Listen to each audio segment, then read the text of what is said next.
Hi hello ನಮಸ್ಕಾರ ವೀಕ್ಷಕರೇ, I Maski news channel ನೋಡ್ತಾ ಇದ್ರೆ ಸಬ್ಸ್ಕ್ರೈಬ್ ಮಾಡಿ, ಪಕ್ಕದಲ್ಲಿ ಕಾಣುವಂತ ಬೆಲ್ ಐಕನ್ ಕ್ಲಿಕ್ ಮಾಡಿ ಅಂತ ಹೇಳ್ತಾ ವೀಕ್ಷಕರೇ, ಮಸ್ಕಿ ಪಟ್ಟಣದಲ್ಲಿ ಶ್ರೀ ಕಾಳಿಕಾ ದೇವಿಯ 11ನೇ ವರ್ಷದ ವಾರ್ಷಿಕೋತ್ಸವ ಹಾಗೂ ಪಲ್ಲಕ್ಕಿ ಮೆರವಣಿಗೆ ಅದ್ದೂರಿಯಾಗಿ ಜರುಗ್ತಾ ಇದೆ. ಸೊ ನಮ್ಮ ಜೊತೆಯಲ್ಲಿ ಸಮಾಜದ ಬಾಂಧವರು ಹಾಗೂ ಮಹಿಳೆಯರು ಎಲ್ಲರೂ ಇದ್ದಾರೆ. ಸೊ ಮಾತಾಡ್ಸೋಣ, ಏನ್ ಹೇಳ್ತಾರೆ ಕೇಳೋಣ ಬನ್ನಿ.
ನಮ್ಮ ಕಾಳಿಕಾ ದೇವಿ 11ನೇ ವರ್ಷದ ವಾರ್ಷಿಕೋತ್ಸವ ಕಾರ್ಯಕ್ರಮ ಆಗಿದ್ದು, ಬೆಳಗ್ಗೆಯಿಂದ ಸಾಂಪ್ರದಾಯಬದ್ಧವಾಗಿ ಎಲ್ಲ ಅದ್ಧೂರಿಯಾಗಿ ಕಾರ್ಯಕ್ರಮಗಳು, ಪೂಜೆ ಪುನಸ್ಕಾರಗಳು ನಡೀತಾ ಇದ್ದಾವೆ.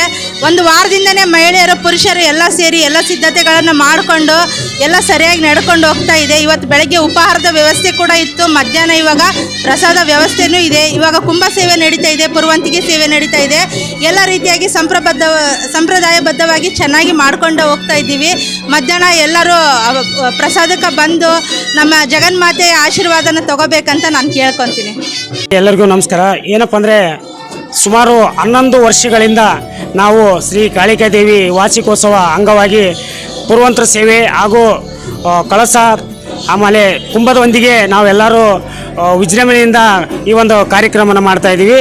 ಅದೇ ರೀತಿಯಾಗಿ ಮಸ್ಕಿಯ ಮೇನ ಬೀದಿಗಳಲ್ಲಿ ಪುರುವಂತರ ಸೇವೆ ಮಾಡಿಕೊಂಡು ನಾವು ಕಾಳಿಕಾ ದೇವಸ್ಥಾನಕ್ಕೆ ಹೋಗ್ತೀವಿ. ಕಾಳಿಕಾ ದೇವಸ್ಥಾನಕ್ಕೆ ಹೋದ ನಂತರದಲ್ಲಿ ಬೆಳಗ್ಗೆ ಅಭಿಷೇಕ, ಪೂಜೆ ಪುನಸ್ಕಾರ ಮುಗಿದ ನಂತರ ಪ್ರಸಾದ ವ್ಯವಸ್ಥೆ ಇರುತ್ತದೆ. ಹಾಗಾಗಿ ಸದ್ಭಕ್ತರು ಎಲ್ಲರಿಗೂ ಕೂಡ ಶ್ರೀ ಕಾಳಿಕಾ ದೇವಿ ಆಶೀರ್ವದಿಸಲಿ, ಎಲ್ಲರಿಗೂ ಕೂಡ ಒಳ್ಳೆಯದು ಮಾಡಲಿ ಅಂತ ಹೇಳ್ತಾ ಈ ಮೂಲಕ ವಿನಂತಿ ಮಾಡ್ತೀನಿ. ಎಲ್ರಿಗೂ ನಮಸ್ಕಾರ. ಶ್ರೀ ಕಾಳಿಕಾ ದೇವಿಯ ವಾರ್ಷಿಕೋತ್ಸವ ಪ್ರತಿ ವರ್ಷದಂತೆ 11ನೇ ವರ್ಷದ ಈ ಕಾರ್ಯಕ್ರಮ ಅದ್ದೂರಿಯಾಗಿ ನಡೀತಾ ಇದೆ. ಇದರಲ್ಲಿ ಎಲ್ಲ ಸದ್ಭಕ್ತಾದಿಗಳು ಪಾಲ್ಗೊಂಡು ತಾಯಿಯ ಕೃಪೆಗೆ ಪಾತ್ರರಾಗಬೇಕಾಗಿ ವಿನಂತಿ. ಹಾಗೂ ಈ ಮೆರವಣಿಗೆಯ ನಂತರ, ಈ ಸೇವಾದ ನಂತರ, ತಾಯಿಗೆ ಪೂಜೆ ಪುನಸ್ಕಾರ ಆದ ನಂತರ ಮಹಾಪ್ರಸಾದ ಕೂಡ ನಡೀತಾ ಇದೆ. ಆ ಪ್ರಸಾದದಲ್ಲಿ ಭಾಗಿಯಾಗಿ ಎಲ್ಲರೂ ಪ್ರಸಾದ ತೆಗೆದುಕೊಂಡು ಈ ಕಾಳಿಕಾ ದೇವಿಯ ಕೃಪಾಶೀರ್ವಾದ ಪಡೆದುಕೊಂಡು ಎಲ್ಲರೂ ಆಯುರಾರೋಗ್ಯ ಐಶ್ವರ್ಯತೆ ಕೊಟ್ಟು ಕಾಪಾಡಲಿ ಅಂತಂದು ನಾ ತಾಯಿಯಲ್ಲಿ ಬೇಡಿಕೊಳ್ತಾ ಇದ್ದೇವೆ.